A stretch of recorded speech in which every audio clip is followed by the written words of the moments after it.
Alright, so the first football weekend is officially over, so let's get you caught up with everything on special teams, starting with the Colts taking on the Ravens. The Colts have an interesting kicking battle going on as it's Spencer Schrader taking on Maddox Trujillo. Unfortunately, they did the ever-popular thing of splitting the reps by half, so we gotta look at Schrader getting 4 field goal attempts and Trujillo getting just a lone extra point. But for what it's worth, Schrader goes 3 for 4, making 53, 33, and 39, but missing from a 52-yarder bouncing off the upright, while Maddox drilled his extra point, so the battle is still probably deadlocked in the eye of the coaches, but Maddox needs more reps. The punters both had a slew of reps, with Sanchez not really impressing with his first 2 kicks, and he got punished for it as he and his crew were victimized by Wester, while Stout was just playing his game, and of course the biggest talking point being, how did the Ravens' new kicker look? And he went 50% on the day, with 2 kicks, missing the easier of his 2 kicks, but coming back much later in the day to knock down a 52-yarder. For the return game, there wasn't too much to note on the Colts side, but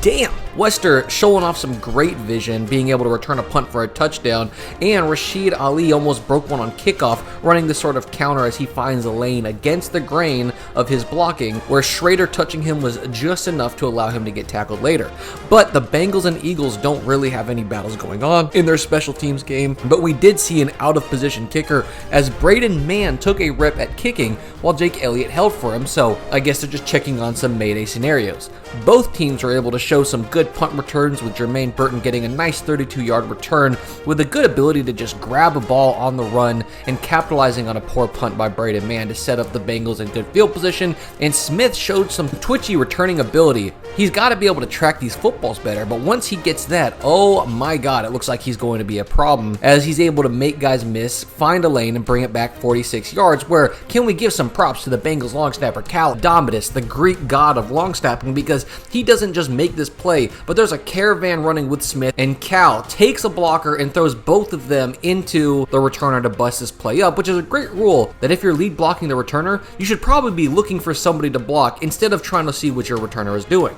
Moving on, the Raiders and Seahawks probably have the least amount of special teams battles, and yet they had some light underperformances, with Carlson going 3 for 5, missing a 55 to be fair, but his second one was blocked. And on the flip side, Michael Dixon did hit a 77-yarder, but it was due to the dumbest miscommunication you'll ever have to watch, which is the main problem of sitting 2 returners back there, which is on a perfectly returnable punt, neither one of them decides to catch it, and they let the ball hit and bounce in just an embarrassing fashion. Now, Friday's slate of games opens us up with the Lions and Falcons with a just very sound day of both coverage teams with nothing to note on returns. But aside from the special teams battle in Atlanta, with their kicker Lenny Craig getting all the reps today, he goes 50%, making his 57-yarder, but missing a shorter one. And if you want a specialist opinion on what is going to happen here, he looks pretty raw to me. There's lots of leg power, but unless Koo really seems to melt down, I just can't see Craig taking the job from the 9-year vet. The Browns-Panthers game had nothing too much of note,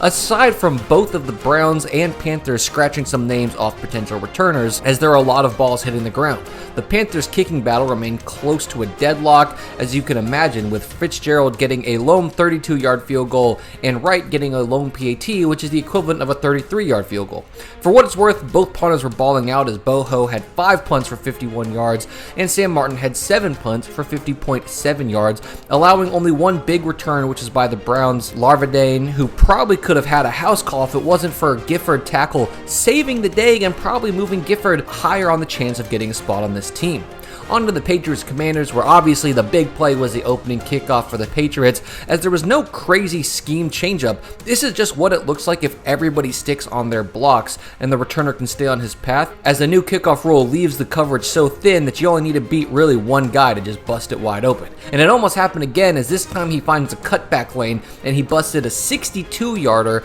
as the Patriots racked up more return yards than passing or rushing yards this game. Their battle for the kicking spot also deadlocked, with Parker Romo hitting a 57-yarder to maybe give him a slight edge. The Texans and Vikings still have Ryan Wright and Oscar Chapman battling it out, but the edge definitely is going to Ryan, who hit a 54-5-0 that got returned for 3 yards due to nobody being able to break free on coverage. Meanwhile, Chapman hit a 52-4-5, but since somebody broke free on coverage, they were able to stifle any sort of return, but don't let that fool you, the better ball was definitely hit by Wright. The Bills and Giants also had a match that resulted in a non-field goal kicker kicking. This time it was the running back Ray Davis who smacked it through, bringing our count of non-kickers kicking on the day up to 2. But the kicking battle for the Giants is still going strong, with Gano cementing his place as the hard-to-beat vet, going a perfect 3 for 3 with a long of 51, while Jude goes 1 for 1 on field goals and PATs, as I'd have to imagine that the needle is shifting slightly back towards Graham Gano. And the final piece is that the Bills' new punter Brad Robbins looked damn good, averaging 53 yards a kick on 6 kicks, which is absolutely going to get it done. And all was quiet on the Cowboys and Rams front, except for Ethan Evans having possibly the most ridiculous day, as every single one of his punts landed inside the 15, despite the fact that he never once kicked the ball from outside of his own 15-yard line, as he averaged 72.5 yards a kick, which got him 145 total punting yards on 2 punts, which was 1 less yard than Brian Anger's 146, but it took Brian 3 kicks to get there. This brings us to the Jaguars-Steelers game, where, do I even need to say it? Okay, I'll say it. You don't have to hold a gun to my head. There was a 70-yard field goal. I know, what a twist that no one has heard of, but outside of this Steelers having a punting battle, there wasn't much going on this game. Logan Cook continuing to punt at a ridiculously high level to the surprise of nobody, and I think it's time to talk about how the Jaguars might have one of the best specialist corps the NFL has ever seen. But it was a very quiet day for the Titans and Bucks, with the Bucks trying to figure out who's going to start for them between Ryan Coe and Chase McLaughlin, and Chase taking a great step in the right direction as he went perfect, with Coe notching an extra point miss into his young NFL resume. The Jets had a handful of rookies debuting, with Harrison Mevis coming off of a good UFL run and keeping his momentum hot as he went 3 for 3 on the day, while also having Austin McNamara just having as solid of a day as you could ask for, putting every single ball inside the 20 while averaging 49 yards a punt and creating a turnover, pretty much securing himself that job.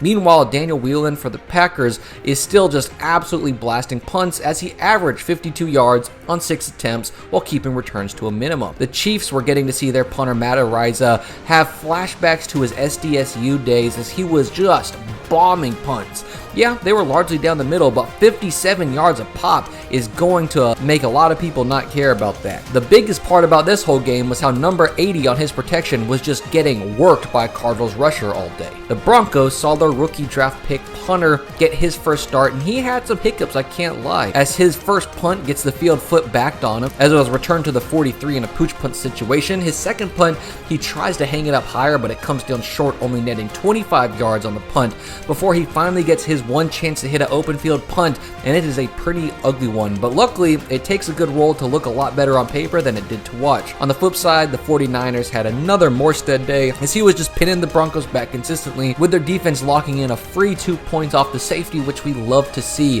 which moves us to Sunday's slate, where we had the Dolphins taking on the Bears, with the best battle of the preseason being with Stonehouse fighting it out with Jake Bailey, where they both got a single punt. Jake's went 59 yards with a 9-yard return, while Stoney's was shorter but way higher, as it goes 50 yards with 5.3 seconds of hang, but because Ryan is cursed, it gets returned for 9 yards on a ball that 9 times out of 10 should be fair caught. But both Cairo Santos and Jason Sanders did have a pair of field goals where they connected from 57 and 56 respectively, with the Bears rookie kicker getting a pair of PATs but no other real opportunities. Now, who did get some opportunities, though, was Torrey Taylor, and he did not seem like he was going in for a sophomore slump. He was balling out, averaging 52 yards a punt on 3 punts, which is what we love to see. And our last game brings us to the Saints and Chargers, where the Saints are having a punting battle themselves between 2 rookies, as they just have not been able to find consistent punting ever since moving on from Blake Gillikin. And currently, it feels like Kai Kroger is leading the charge on this one, as his open field punts were being pretty stout, and his short game was also solid, while